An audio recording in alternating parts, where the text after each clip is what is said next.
This is just a sample of the audiobook. To get the complete audiobook, access the link posted in the first comment. I was born in a hospital. I was told that my mother was given nitrous oxide for the birth, as in she was totally sedated. The whole labor, totally out of it. My father used to say it was used for the conception as well. Just kidding, he never said that. I just wanted to make a salty joke and blame it on my father. Anyway, they used strange methods back in the 60s. Maybe her sedation affected me. I do feel dizzy all the time, and I'm incredibly lazy, which might have all been connected to not having heard the agonized screams of my mother as I came into the world. Just entering the universe to a really quiet room, but for the nasal mutterings of a Jewish obstetrician complaining to a nurse about the cost of his landscaper can have a lasting effect on one's personality. The place of my birth was Worcester, Massachusetts. Worcester isn't known for its good hospitals, so I imagine I was pretty mishandled. I don't have any visible signs of that, except for 2 huge indentations in my skull. I assume forceps were used. I read once that the name Elliot became popular in the late 19th century because that was the name of the forceps used in childbirth, the Elliot forceps. Can you imagine naming your child after the steel instrument that pulled them out of your vagina? That shows a real lack of due diligence. When you name your child after a medical device, it's a pretty telltale sign of an unhappy marriage. Not many women naming their kids Epi today after the epidural. Just saying. Also, that will be the last time I will say just saying, based on how I cringed after saying it. Just saying. I was named Harry Jon Benjamin. Harry after my paternal grandfather, and John, spelled Jon, after the misspelling of John, John. It appears that there was some discord over my name, so an untidy agreement was made between my parents where they would maintain my first name on the birth certificate, but call me by my middle name.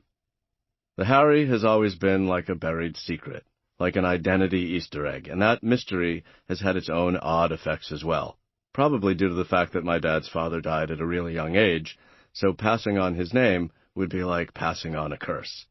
But they still gave it anyway, with the caveat of deciding to never utter it. So as a result, I am just subtly cursed by the ghosts of my ancestry. It's a very Jewish tendency to honor and excise the past simultaneously. He's named after his grandfather, God rest his soul, a name that will never be uttered in this house, God forbid. That's what's in my name, a real Jewish cocktail of guilt, pride, and necrophobia. Still, John is a pretty solid mainstream name, so I could blend in until teachers read out the spelling. It's never fun to get made fun of for the fact your name is spelled wrong. Like, your mom's so dumb, she spelled John wrong.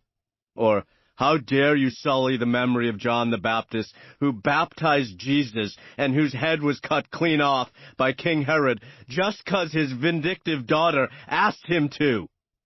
Anyway, no one is ever completely scarred by a name, except for maybe that guy named Tiny Itchycock. My earliest memories are of my parents cleaning. My father owned an electrical supply store that sold lighting and bulbs and circuit breakers, so as a family we had access to a lot of cutting-edge electrical equipment. You know how in the 50s there was a rush to be the first home on the block to purchase a TV set? It was momentous, a real sea change for families.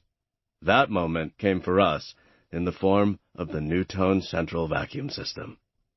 Because of my father's position, we were definitely the first home in our neighborhood to install the vac system, which held the promise of changing everything for home cleaning. It was basically a network of ports in the wall of any room that could connect a vacuum hose to a central unit in the basement, a comprehensive cleaning system, like the 2001 A Space Odyssey of vacuum systems, a real Valhalla for compulsive cleaners. And shit, did they use it. In my memory, most of my childhood was spent vacuuming or hearing the sound of vacuuming. Giving my parents this technology was like giving the Union forces their Gatling gun. You can do so much more damage so much more quickly, and with more frequency. The key element to the Newtone vac was that you could increase the sheer amount of cleaning opportunities in any given moment, as in, it encouraged rapid response cleaning. Like if one piece of lint was on the floor, one could, or dare I say should, plug in the vac and deal with it like it was a medical emergency.